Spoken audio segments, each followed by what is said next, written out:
Muito bem, gente. Boa noite, Núbia, boa noite, Osmar. Começamos aqui nosso trio Noite. de estudos, nosso grupo de estudos, que é só para os fortes, né? Porque chegar à 12ª aula não é para todos.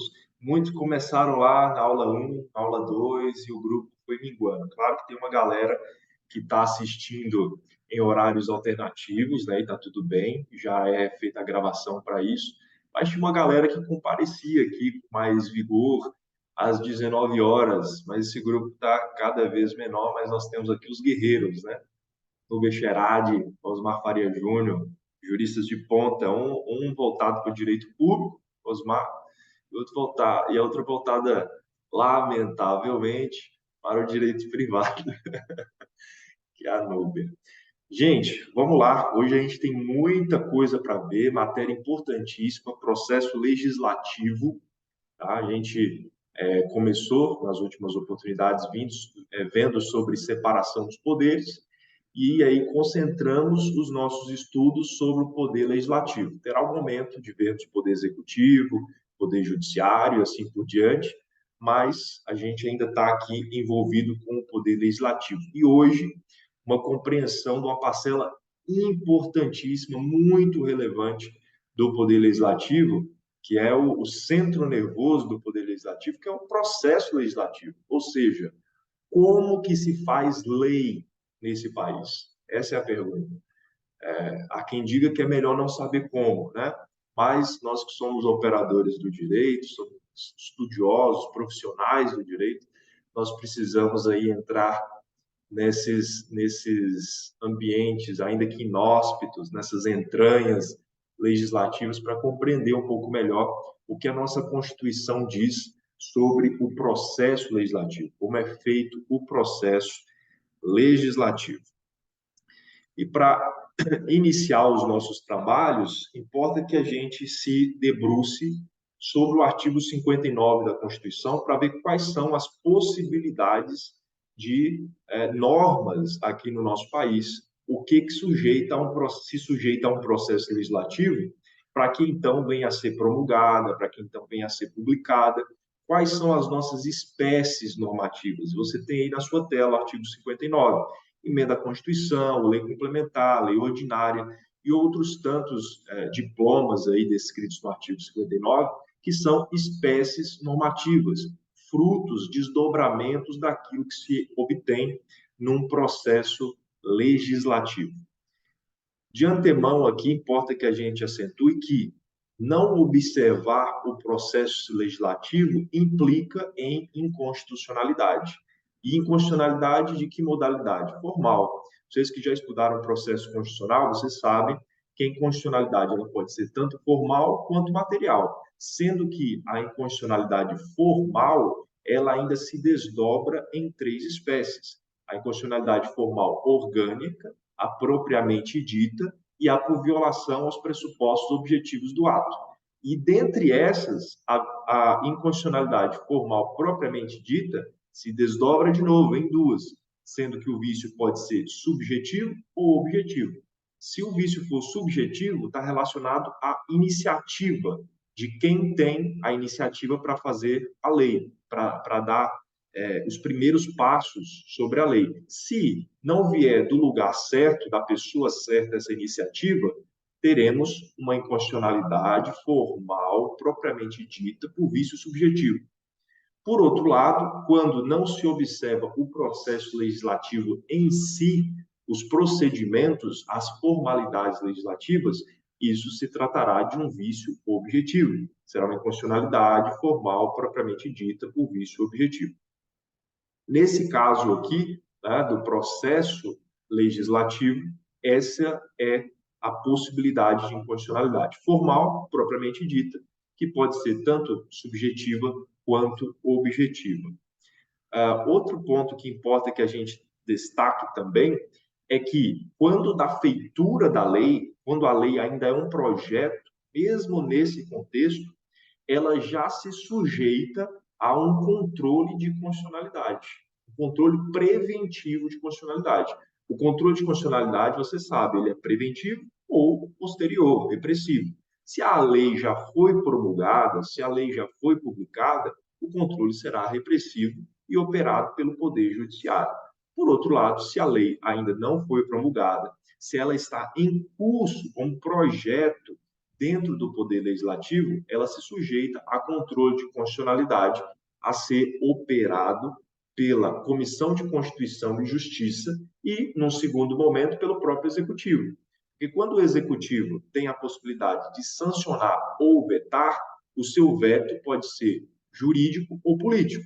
Se é político, é uma inconveniência política e aí está numa esfera de discricionariedade do gestor. Mas se é jurídico, é porque a presidência da República está apontando uma inconstitucionalidade. Então, veja como tem desdobramentos esse processo legislativo. Primeiro ponto, a inconstitucionalidade advinda de não observância do processo legislativo é uma inconstitucionalidade formal propriamente dita, que pode ser por vício objetivo ou por vício subjetivo. Segundo, é possível fazer controle de constitucionalidade mesmo no seio do próprio Poder Legislativo antes que o projeto de lei se torne lei. E esse controle preventivo ele é feito pela Comissão de Constituição e Justiça. No segundo momento, essa lei, que agora já é lei, se sujeita à sanção ou veto do presidente da República. E, no segundo momento, uma vez que a lei é promulgada, que a lei é publicada, há possibilidade de controle, que é o clássico, né, o mais conhecido de todos, controle de constitucionalidade repressivo, este sim, operado em especial pelo Poder Judiciário. Então, aí você tem as fases do processo legislativo, para a gente ter uma visão geral, né, uma visão panorâmica, uma visão de drone daquilo que a gente vai ver aqui no decurso da aula, que essas fases do processo legislativo são 3 momentos. Então, tem o momento da iniciativa, para saber, a iniciativa para a feitura dessa lei tem que vir do presidente da República? Tem que vir do Senado? Tem que vir da Câmara dos Deputados? Não, é o Congresso Nacional. Ah, não, não é isso. É o Supremo Tribunal Federal. Quem tem a iniciativa? Vai depender. Leis ordinárias e leis complementares, por exemplo, podem vir da iniciativa genérica. Todas as possibilidades, conforme os termos lá do artigo 61 da Constituição. Mas há outras matérias que demandam uma iniciativa específica, às vezes do presidente da República, às vezes do Poder Judiciário e assim por diante. Então, o primeiro momento, o primeiro ponto para nós compreendermos o processo legislativo é saber que a primeira fase é a fase de iniciativa. E a iniciativa não é simplesmente porque é o início, é saber quem tem a competência para dar início, quem tem a competência para startar esse processo legislativo a respeito daquela determinada matéria. Uma vez que foi startado pelo órgão correto, avançamos para a fase constitutiva desse processo legislativo. E essa fase constitutiva tem momento tanto do próprio legislativo quanto momento no executivo. O legislativo vai discutir e vai votar para aprovar ou não aprovar aquele projeto de lei para que ele se transforme em lei. E, posteriormente, o executivo vai sancionar ou vai vetar aquela lei. Destaque: nem todas as normas, nem todas as leis precisam de sanção presidencial. A gente já viu isso na aula anterior.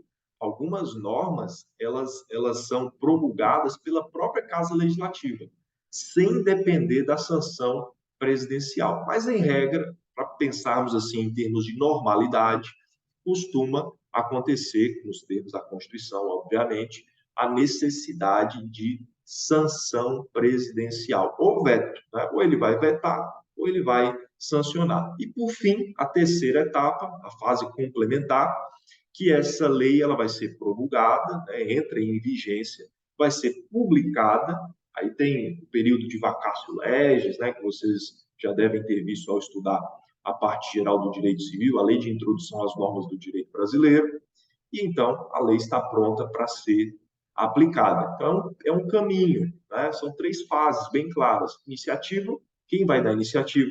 Constitutiva, que é deliberar, votar, sancionar ou não, ou então vetar, e, por fim, promulgar e publicar essa lei. Então, quanto à fase de iniciativa, a gente tem aí no artigo 61 da Constituição vários atores políticos, vários órgãos que podem ser responsáveis pela iniciativa de lei, né, pela iniciativa da lei, artigo 61 da Constituição.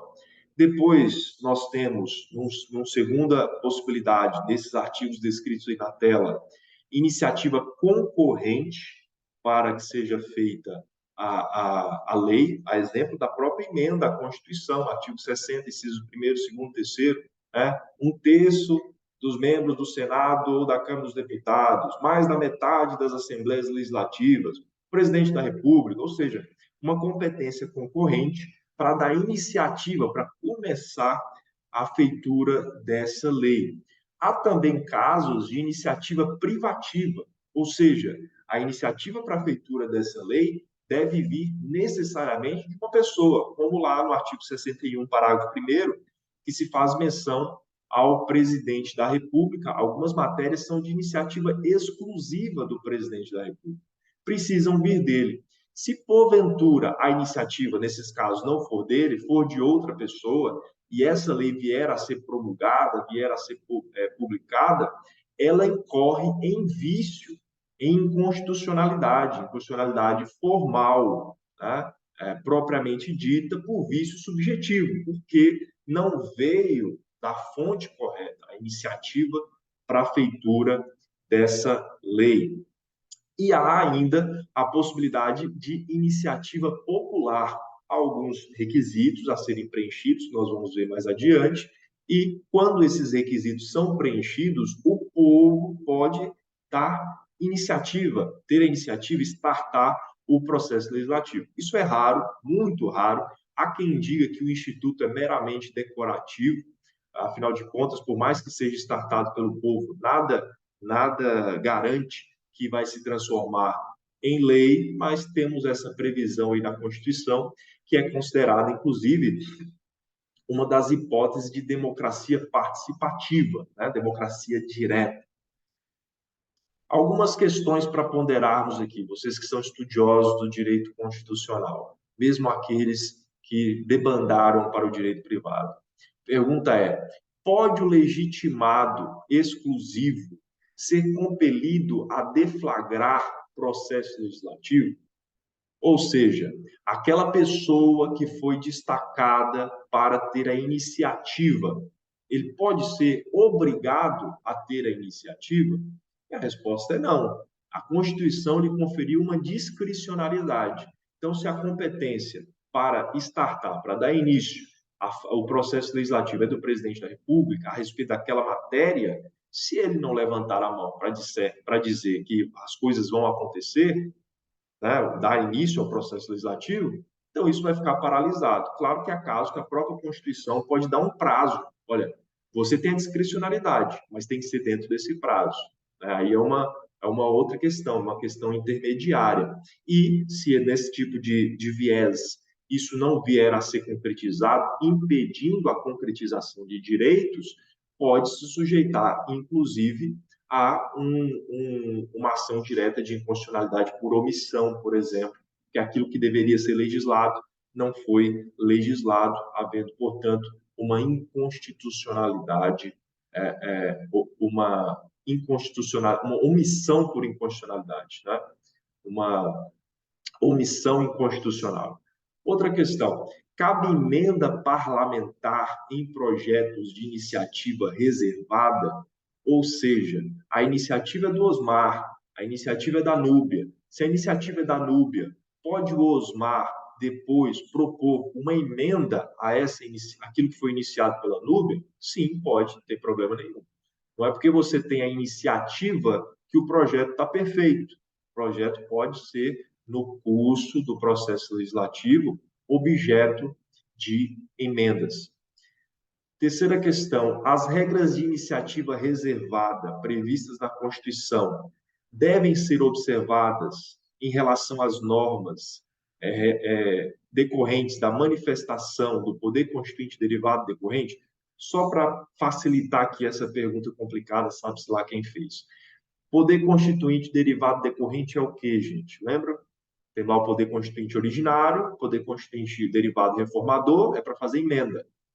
Poder constituinte derivado decorrente é o poder que tem os Estados-membros, segundo os termos lá do artigo 25, né, 25, para se para autolegislar, para autogovernar, para autoadministrar. Tá? A pergunta é: essas regras de iniciativa, elas necessariamente devem ser observadas nas constituições estaduais? E a resposta é não. Por que não? Porque se a Constituição colocou restrições à feitura desse processo legislativo, porque veja, a regra é que um grupo maior, um grupo geral, um grupo genérico, starte a feitura de uma lei, um processo legislativo. Então, essa restrição da Constituição Federal, ela não precisa necessariamente ser espelhada na Constituição Estadual. Essa é a compreensão que se tem a respeito da matéria. Mais questões. As regras de iniciativa reservada previstas na Constituição devem ser observadas enquanto limites pelo poder constituinte derivado reformador, ou seja, se você for reformar a Constituição, você precisa observar essas regras de iniciativa? E a resposta é: olha, você vai emendar. Lá no artigo 60 tem os requisitos para emendar. Então, tem requisitos quanto à iniciativa, tem requisitos materiais, limitações materiais, tem limitações circunstanciais. Então, além daquelas limitações, por exemplo, de iniciativa, descritas no artigo 60, incisos 1º, 2º e 3º da Constituição Federal, você também teria que observar as limitações de iniciativa que já estão no texto da Constituição. E o entendimento que se tem é que não, você não precisa observar. Afinal de contas, se você fizesse isso, você estaria lançando ainda mais limitações a um processo de feitura de emenda que já é difícil. Ele já é por si só difícil. E ele já tem lá as limitações, a forma como é limitada, como é limitado essa emenda. Né? Então, não faria sentido que essas limitações de cá, que já estão na Constituição, também fossem consideradas para limitações, juntamente com as limitações da emenda. Outro ponto interessante: sanção presidencial convalida vício de iniciativa? Então, vamos exemplificar com a doutora Letícia Dourado, que acabou de entrar. A doutora Letícia Dourado é a presidente da República, ou a presidenta, como ela preferir. E aí, no exercício dos seus poderes, nos termos do artigo 61, parágrafo 1º da Constituição, ela dá início, ela tem iniciativa para a feitura de uma lei. Tá? E aí, nos termos do artigo 61, parágrafo 1º, aquelas matérias precisam necessariamente vir da doutora Letícia Dourado. Não vieram dela, vieram do senador Osmar Faria Júnior. Ele que startou a feitura de lei sobre aquela matéria. E aí todo o trâmite aconteceu, todo o processo legislativo aconteceu, até chegar ao ponto de voltar às mãos da presidente ou presidenta, doutora Letícia Dourado, para que ela sancione ou para que ela vete. Digamos que ela sancionou essa lei que deveria ter tido a iniciativa dela, não teve, veio do Osmar, senador Osmar, e aí passou todo o trâmite regulado do processo legislativo, chegou nas mãos de doutora Letícia e ela disse: eu concordo com isso aqui, sanciona. Pode fazer isso? Essa lei incorre em vício ou não? Ou seja, a sanção final do presidente resolve a iniciativa que deveria ter sido do presidente e não foi do presidente? E a resposta, igualmente, é Sim. não. A Não? resposta é não. Ô, professor, mas nesse caso a iniciativa seria do Congresso, é isso? Ou só do senador? Nesse Veja, exemplo que o senhor está dando. No exemplo que eu estou dando, fundado no artigo 61, parágrafo 1º, e as matérias que estão ali arroladas, a iniciativa necessariamente precisa ser do presidente da República. Se a iniciativa precisa ser do presidente da República e vem de um senador, do Congresso, seja qualquer outro órgão que não o presidente da República, nós estamos diante de uma inconstitucionalidade formal, propriamente dita, por vício subjetivo. Ponto. Agora, tudo bem, começou tudo errado, mas lá no final, a Letícia, que é a presidente, ela está dizendo, não, tudo bem, veio do Congresso, veio do Senado, mas eu concordo com isso, então eu vou sancionar e vida que segue. E a pergunta é, isso pode? E a resposta é não, porque a lei nasceu viciada, nasceu não respeitando o processo legislativo. Ah, mas a lei é boa, a Porque a lei iniciativa é exclusiva. a iniciativa é exclusiva, é do presidente da República. Se não vier do presidente, por mais que todo o processo legislativo tenha sido respeitado, nós teremos aí uma inconstitucionalidade. Iniciativa popular pode deflagrar proposta de emenda à Constituição? Ou seja, emenda à Constituição pode ser startada por iniciativa popular? Sim ou não? Sim. Então, há controvérsia sobre o tema. Por quê? O artigo 60 da Constituição, Osmar, ele Isso, fala que diz de sim. maneira taxativa quem tem competência para ter iniciativa na emenda. E a iniciativa popular não está nesse rol do inciso 1º, 2º e 3º do artigo 60. Lá tem membros do Senado, da Câmara dos Deputados, tem o presidente da República, tem mais da metade das assembleias legislativas por maioria relativa e tal, mas não tem possibilidade de iniciativa popular. Mas há doutrinadores que defendem, a exemplo do grandioso, né, José Afonso da Silva, que não há porquê o titular do poder, que é o povo, mediante iniciativa popular, não ter a possibilidade de propor uma emenda. Mas esse não é o entendimento que tem emplacado, tá? O entendimento é que o poder constituinte originário, que o titular é o povo, diga-se de passagem, arrolou de maneira clara, taxativa, quem pode startar uma emenda à Constituição. E dentre estes não está a iniciativa vinda do próprio povo. Cabe iniciativa popular de matérias reservadas à iniciativa exclusiva de outros titulares, ou seja, a iniciativa do Senado, a iniciativa do presidente da República para a feitura de uma lei ordinária, uma lei complementar. Pode isso ser substituído por iniciativa popular? E a resposta é não, porque aquilo que é próprio de iniciativa popular, leis ordinárias, leis complementares, podem vir a ser tratadas, ser iniciadas por iniciativa popular.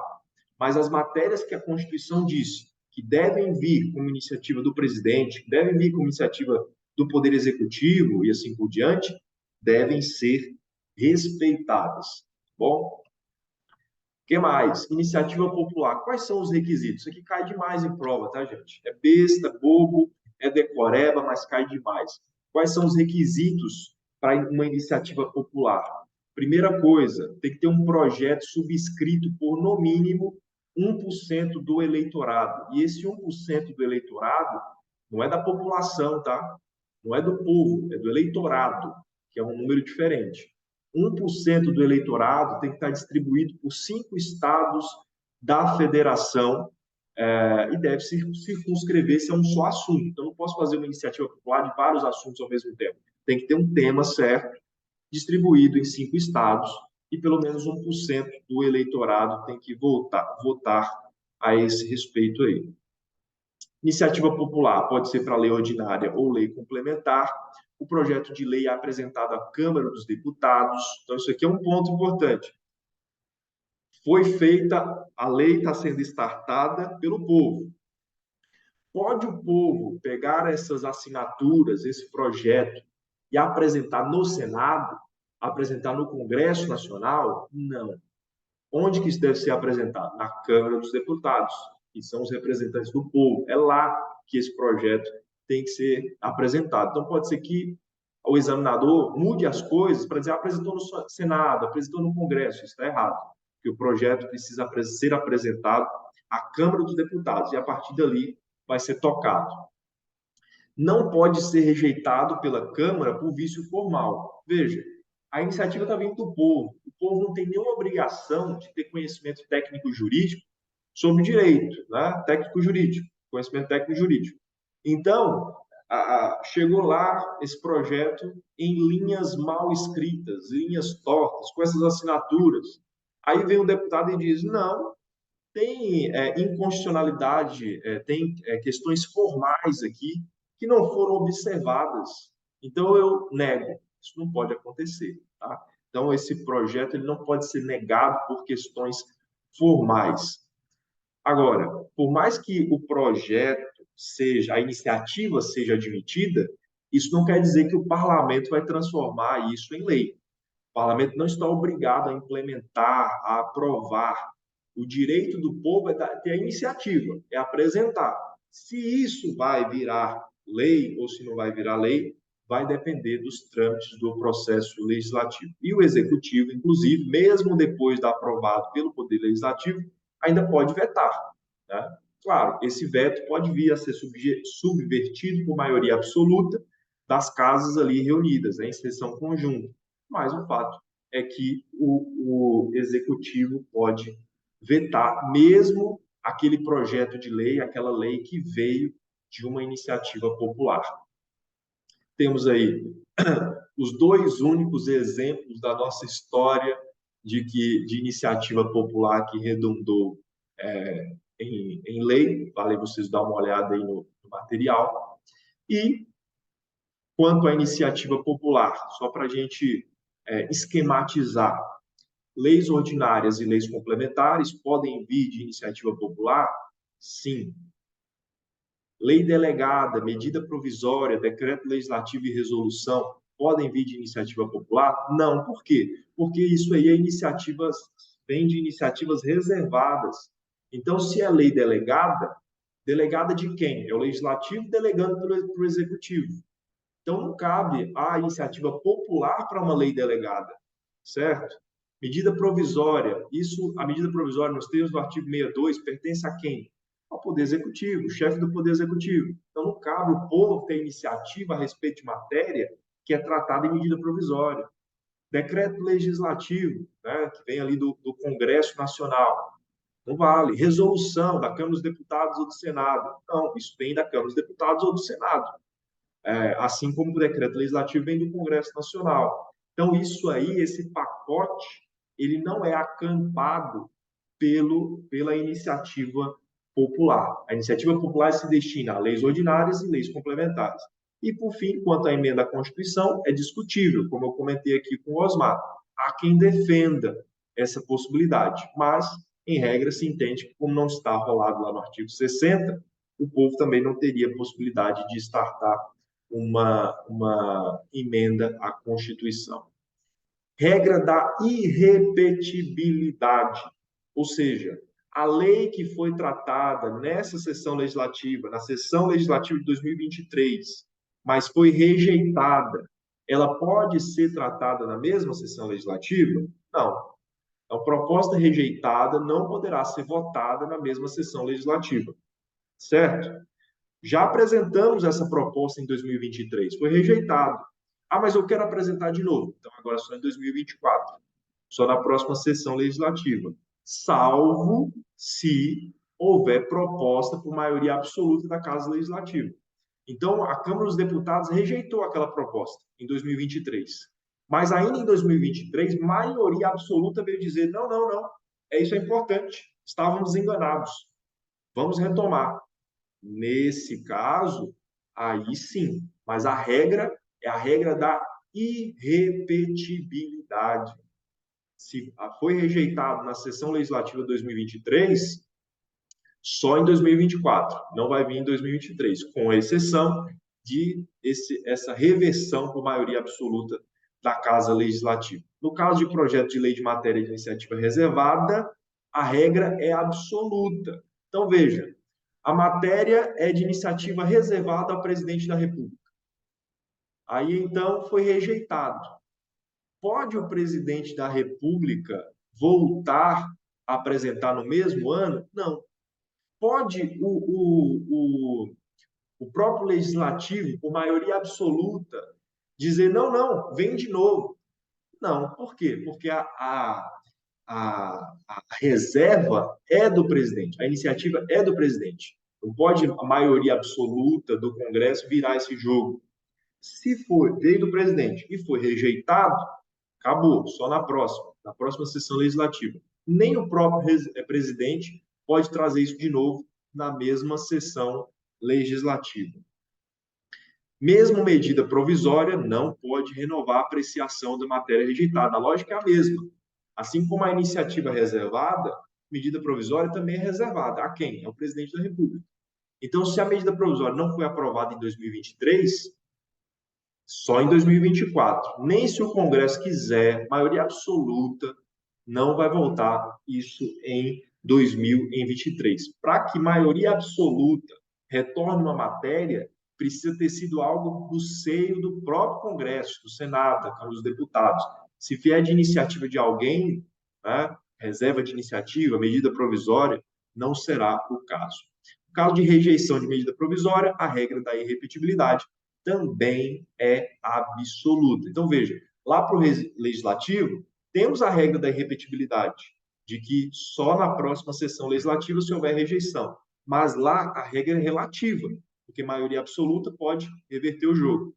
Agora, no caso da iniciativa reservada, no caso da medida provisória, a regra da irrepetibilidade é absoluta. Não tem como, é só na próxima sessão legislativa. Muito bem, vimos aí a fase iniciativa, agora avançamos para a fase constitutiva, de deliberação, seja no legislativo e depois votação na presidência. O que acontece no legislativo? Deliberação parlamentar. O que é a deliberação parlamentar? Nada mais do que discutir a respeito desse projeto e votar, aprovar ou rejeitar. Se for aprovado, isso vai para o executivo. O que o poder executivo faz? O que o presidente faz? Ou ele vai sancionar ou ele vai vetar, sendo que o veto pode ser jurídico ou político. Político por conveniência política e o jurídico fundado numa inconstitucionalidade. Deliberação parlamentar, tá? Ocorre nas duas casas, como a gente viu na aula anterior.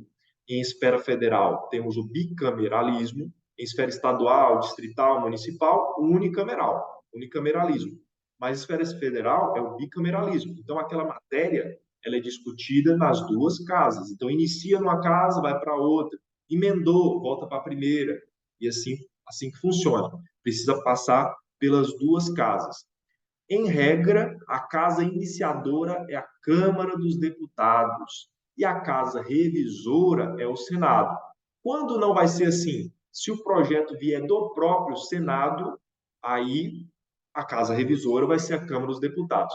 Em todas as outras hipóteses, de onde vem lei, isso vai ter que ir para a Câmara dos Deputados como casa iniciadora e a casa revisora é o Senado Federal. Então, o Senado Federal só será casa iniciadora quando surgir lá o projeto de lei. Em todas as outras hipóteses, isso é iniciado na Câmara dos Deputados. E o que acontece no parlamento para a feitura de uma lei? Isso passa por comissões. A gente viu em aulas anteriores que tem comissões que são permanentes e temos comissões que são temporárias. Então, quando você vai fazer uma lei dentro de um processo legislativo, a primeira comissão que vai passar é a comissão temática.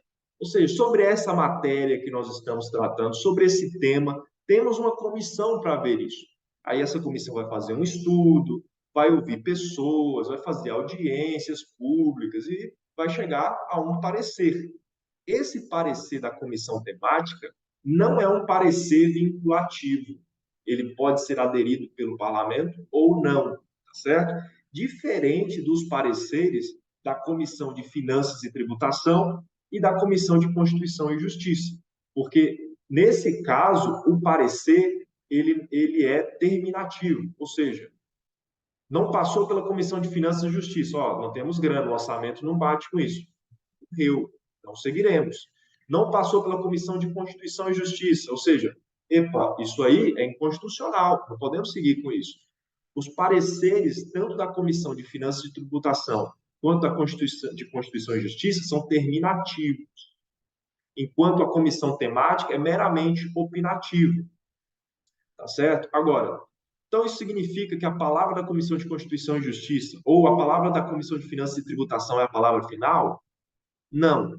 É vinculativo, mas não é a palavra final. Por que não é a palavra final? Porque eu posso recorrer, né, um certo percentual de parlamentares pode recorrer para que aquela questão que foi decidida pela comissão venha a ser apreciada pelo plenário. Então, se ninguém recorrer, morreu, vida que segue.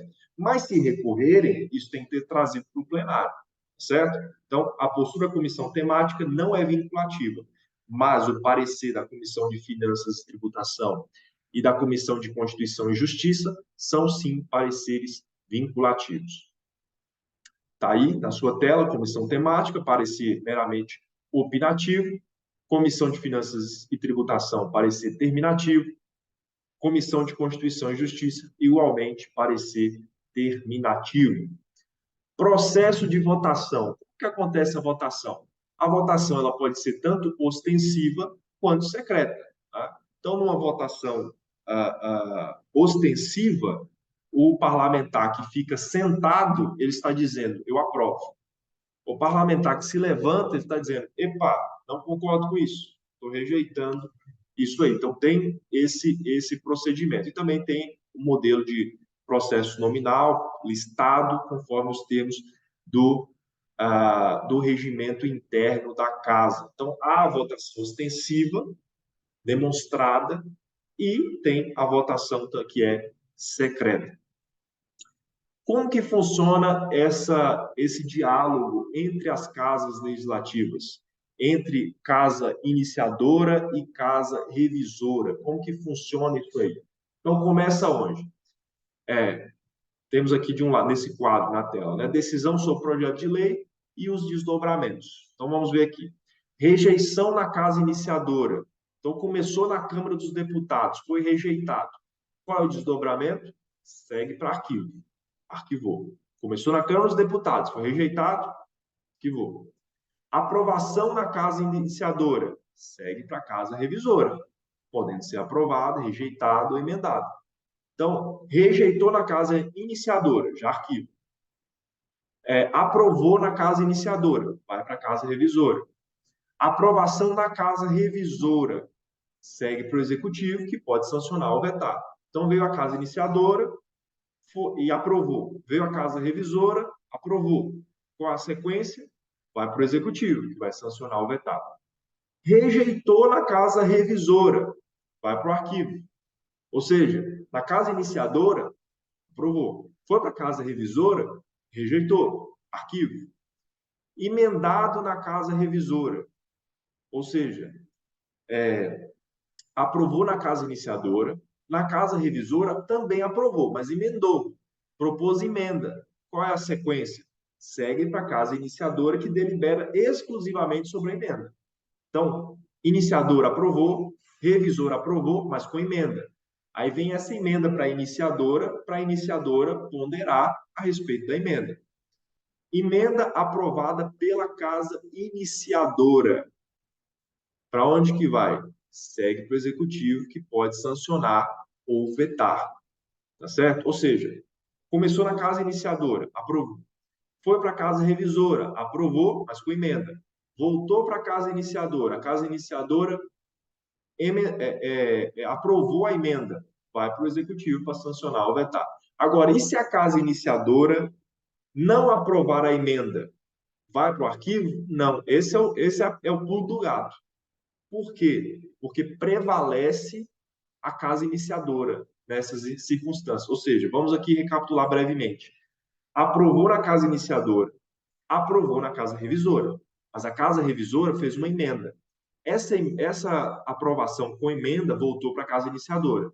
A casa iniciadora não aprovou, então vai para a sanção ou veto.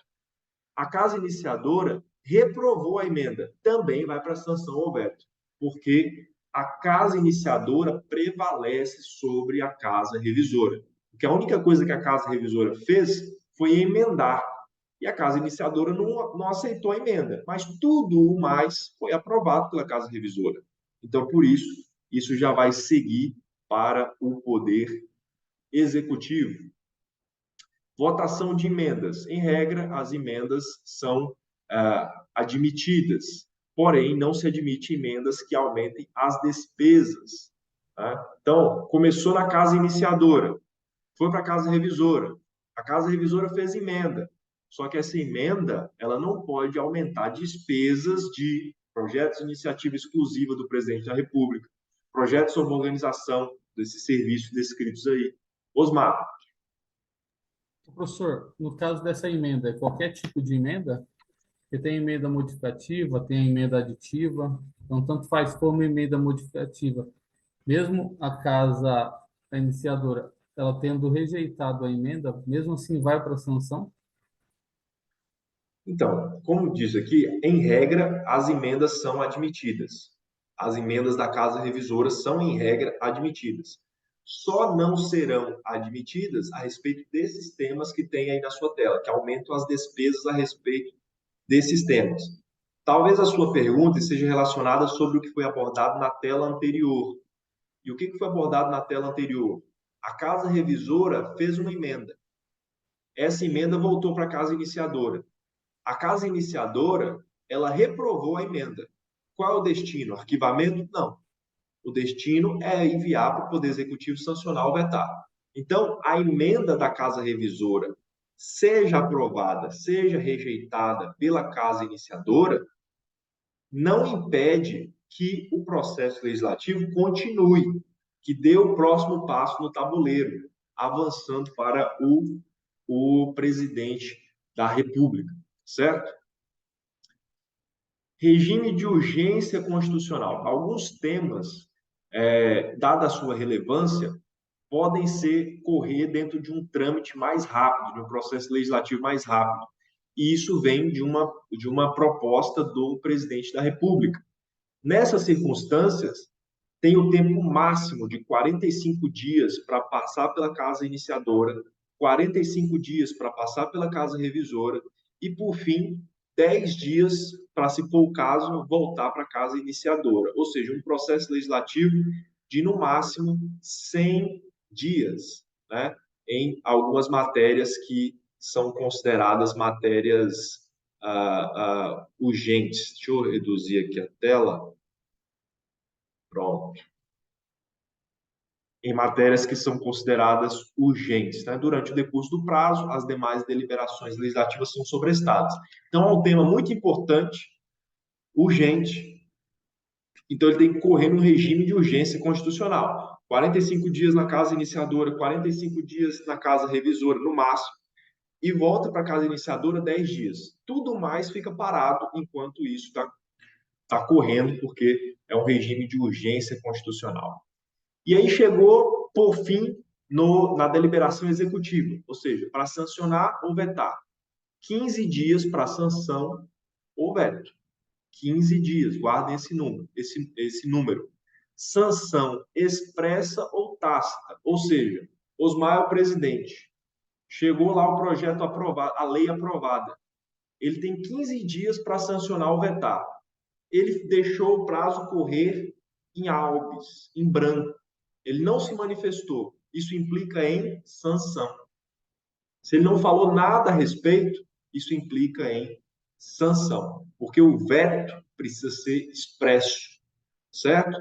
Não dependem de sanção para ser promulgadas aquelas matérias que a gente já viu nas aulas anteriores, né, do artigo 49, 51, 52, que são matérias privativas do Congresso, do Senado, né, da Câmara dos Deputados. Essas matérias, elas não precisam de sanção, mas as outras descritas ali no mesmo pacote precisam de sanção. Mas guardem isso.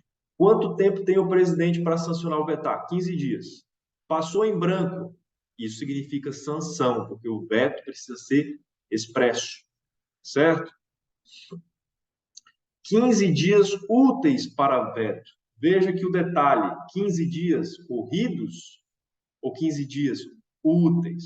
A Constituição é clara, são 15 dias úteis, não são 15 dias corridos. Vai que um examinador maldoso tenta te pegar em algo assim. 15 dias úteis para veto, que é necessariamente expresso.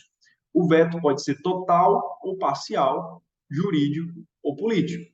Tá? Então, você pode vetar, enquanto presidente, parte, como pode vetar o todo. Pode ser por conveniência política ou pode ser por questão jurídica relacionada à inconstitucionalidade. O veto deve ser fundamentado sob pena de sanção. Então, Nube é a presidente. Ela vetou. Ela simplesmente disse, eu veto. Não é suficiente. Porque se ela simplesmente disse, eu veto, na verdade, ela sancionou. Porque para vetar, além de ser expresso, ela tem que fundamentar os motivos do veto. Deve ser encaminhado ao presidente do Senado em 48 horas. Então, vetou, você tem que voltar para o Senado, para o presidente do Senado. Por quê?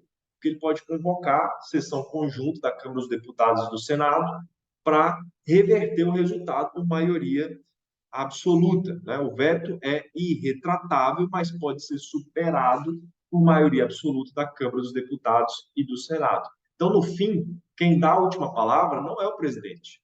No fim, quem dá a última palavra é o legislativo. Porque mesmo se o presidente vetar, esse veto do presidente ele pode ser superado por maioria absoluta das casas legislativas. O que mais? Processo legislativo, fase constitutiva do Poder Executivo, deliberação executiva, Haydes e pocket veto, Haydes e os benefícios do veto parcial. O que acontecia? Quando se aprovava uma lei, quando chegava para o presidente, o veto do presidente só podia ser total. Então, se o presidente vetou, ele precisava vetar a lei como um todo. Muitos parlamentares mal intencionados, quase que um pleonasmo, brincadeira, mas muitos parlamentares que não tinham idoneidade, o que eles faziam? Já que há interesse que seja sancionado, e se for para vetar, tem que vetar tudo, e sancionando vai sancionar tudo, então vamos fazer enxertos aqui de outras matérias, outros temas que nos são interessantes, porque isso aí vai no combo, vai no pacote. Porque antes não tinha o veto parcial. Agora, tendo o veto parcial, impede-se isso aí. Os riders, né, os cavaleiros, as caudas, que podem ir junto com esse projeto legislativo, com essa lei, e o presidente não poderia simplesmente pensar isso e vetar. Agora pode. Né? Desde essa emenda constitucional número 1 aí de muito tempo atrás. Pocket veto não teve adesão no Brasil. Artigo 66, parágrafos 4º e 6º da Constituição Federal, que é aquela possibilidade de o presidente vetar e ninguém mais subverte essa palavra. Né? É um veto total. Como a gente sabe, pode ser superado pelo legislativo, né? Pela sessão conjunta do legislativo. Mesmo o veto presidencial pode ser superado. E, por fim, vimos aí fase de iniciativa, fase constitutiva, em parte no legislativo, em parte no executivo. Depois é só correr para o abraço, né? Só empurrar para o gol, promulgar a lei e publicar a lei, para que ela entre em vigência depois da vacatio legis correspondente e possa ser aplicada, pode ser aderida pela ordem jurídica e aplicada à população, aos cidadãos. Certo?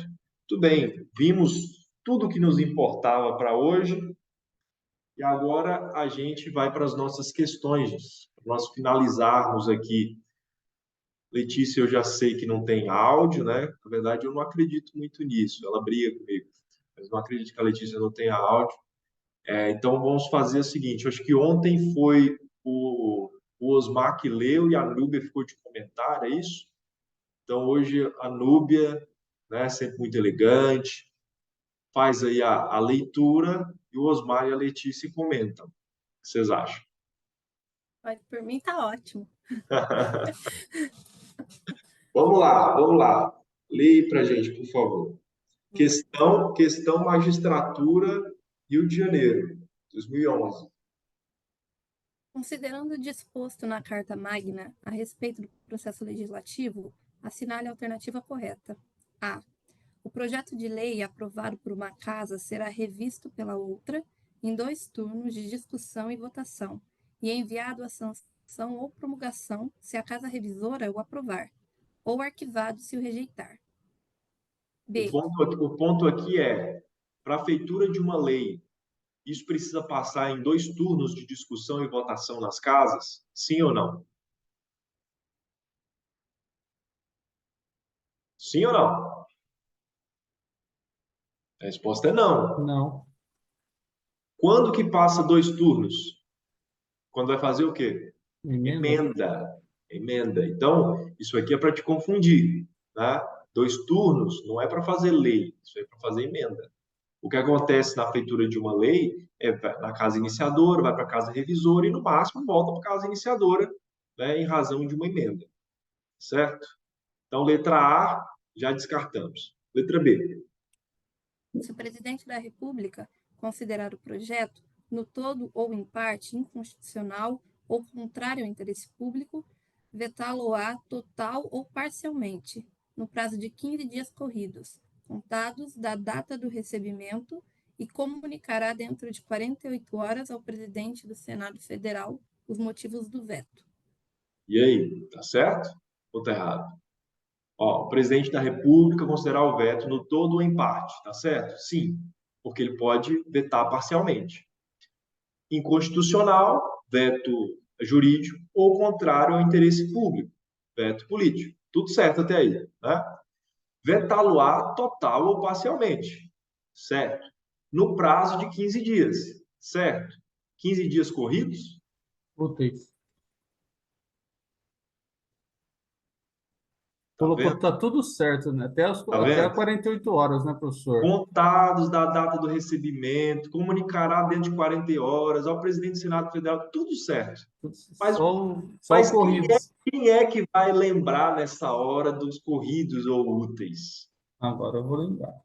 Para você ver, quando eu menciono isso em sala, uma palavra, gente, o pessoal fala, não, mas isso não acontece, é um absurdo. E acontece. Tá aí, ó, questão na prática. Letra C. O veto do presidente da República será apreciado em sessão conjunta, dentro de 15 dias a contar de seu recebimento, só podendo ser rejeitado pelo voto da maioria absoluta dos deputados e senadores, em escrutínio secreto. Escrutínio. Então, ó, o veto do presidente será apreciado em sessão conjunta, tá certo? Tá certo. Se vetar, tem que voltar lá para as 2 casas. Dentro de 15 dias a contar de seu recebimento, só podendo ser rejeitado pelo voto da maioria absoluta dos deputados e senadores. Agora, o escrutínio, a votação, é secreto ou aberto? É aberto. É aberto. A questão é a D. Então, nos resta a D. Núbia. Na hipótese de rejeição de veto pelo Congresso Nacional, se a lei não for promulgada dentro de 48 horas pelo presidente da República, o presidente do Senado a promulgará, e se este não fizer em igual prazo, caberá ao vice-presidente do Senado fazê-lo. Então, foi para o presidente. O presidente vetou para as casas rejeitaram o veto. O presidente tem um prazo para ele aprovar, já que o veto dele foi rejeitado. O presidente, de birra, não aprovou. O que acontece? O presidente do Senado vai promulgar essa lei. E se o presidente do Senado não promulgar, vai ser o vice-presidente do Senado. Alguém vai promulgar essa lei. Tá certo? E após promulgar, professor, o que o presidente da República poderia fazer? Promulgar, publicar e vida que segue. Não, tá, mas ele poderia questionar com o que depois? Essa Não, lei. o presidente da República, ele é um dos legitimados Para para promover ação direta de inconstitucionalidade. Artigo 103 da Constituição. Então, eu vetei, porque é um veto jurídico, porque para mim tem inconstitucionalidade. Meu veto foi superado. A lei entrou em vigor. Eu bato no STF com uma ADI. Tá certo? Vamos lá. Olha, saindo de uma questão robusta, bonita, interessante, agora vamos para uma questão mais minguadinha. Questão FGV 2011. A iniciativa popular é uma das formas de exercício da soberania previstas na Constituição da República. O projeto de lei resultante de iniciativa popular deve: a. ser dirigido à mesa do Congresso Nacional. Tá certo isso? Quando eu faço Não, é a iniciativa, Câmara. para onde? Para a Câmara dos Câmara. Câmara. B. Ser subscrito por no mínimo 2% do eleitorado nacional. É 2%? Não, 1%. C. Ser subscrito por eleitores de 5 estados da federação. Acho que é essa. E D. Dispor sobre matéria de lei ordinária. Então, A B tá faltando o projeto de lei resultante de iniciativa popular deve dispor sobre matéria de lei ordinária? Quer dizer, Não necessariamente. pode ser, por exemplo, sobre matéria de lei complementar? Pode. Complementar. Então, só resta aí a letra C. Mais um. O presidente da República encaminhou ao Senado Federal projeto de lei ordinária para provimento de cargos de servidores da União. Após os debates, o projeto foi aprovado pelo plenário do Senado Federal e, em seguida, encaminhado para a Câmara dos Deputados, que, em apenas um turno de discussão e votação, o aprovou e o enviou ao presidente da República, que o sancionou. Sobre o fato acima, assinale a alternativa correta. A. A lei é inconstitucional, pois a iniciativa de projetos de lei para provimento de cargos de servidores da União é da Câmara dos Deputados.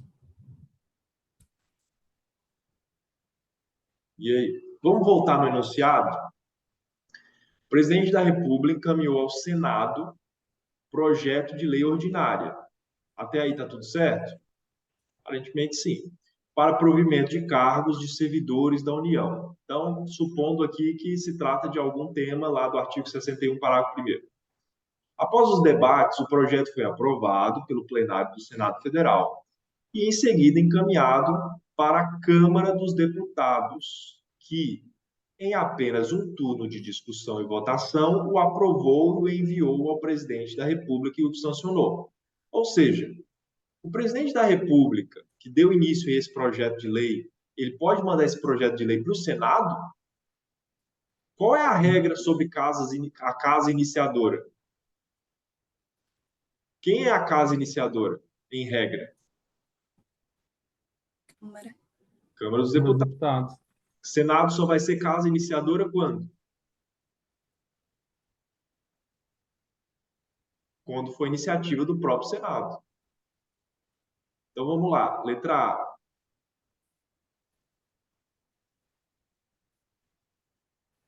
A lei é inconstitucional, pois a iniciativa de projetos de lei para provimento de cargos de servidores da União é da Câmara dos Deputados.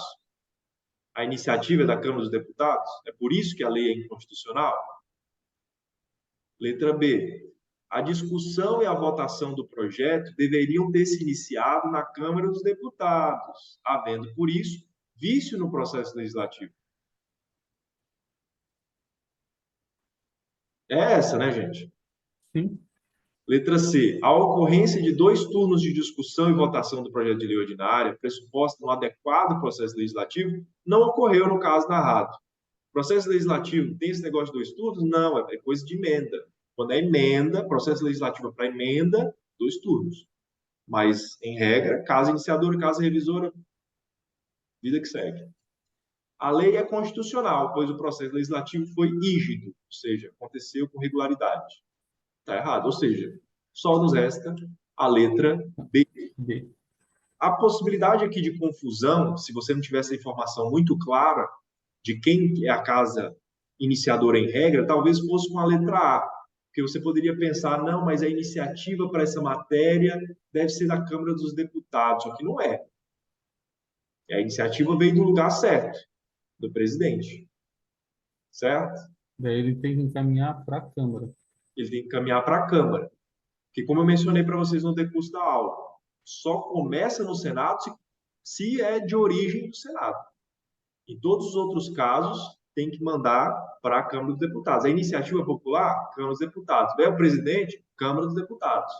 E aí o Senado vai ser casa revisora. E como saber qual que é do Senado? Oi? E como... Decorando. Desse É jeito. isso mesmo. Gente, vimos todas as questões que tínhamos para hoje. Espero que vocês tenham aproveitado aí o máximo a compreensão do processo legislativo, que é uma matéria que não é difícil, né? Vocês viram que não é difícil. É suave, só que você tem que conhecer, você tem que avançar e enfrentar. Daí, na segunda-feira, que é a nossa próxima aula, a gente vê sobre espécies normativas, depois teremos 2 aulas de poder executivo, e aí, adivinha o que acontece? A gente termina 1 ano de direito constitucional. Aí, na quinta-feira, a gente já começa o nosso 3º semestre de direito constitucional. Então, só falta mais uma aula relacionada ao poder legislativo, que são as espécies legislativas, depois 2 aulas sobre o poder executivo. Não percam, o poder executivo é muito interessante. E aí a gente já passa para o poder judiciário, que hoje, na nossa grade, fica tudo junto, mas antes era um semestre à parte. Tá bom? Obrigado pela atenção de vocês. Terminamos aí pontualmente às 20 horas. Obrigado, Nubia, Osmar, Letícia. Osmar tem uma pergunta, aparentemente? Não? Não? Então, gente, valeu. Um abraço. Tchau, tchau. Ótimo.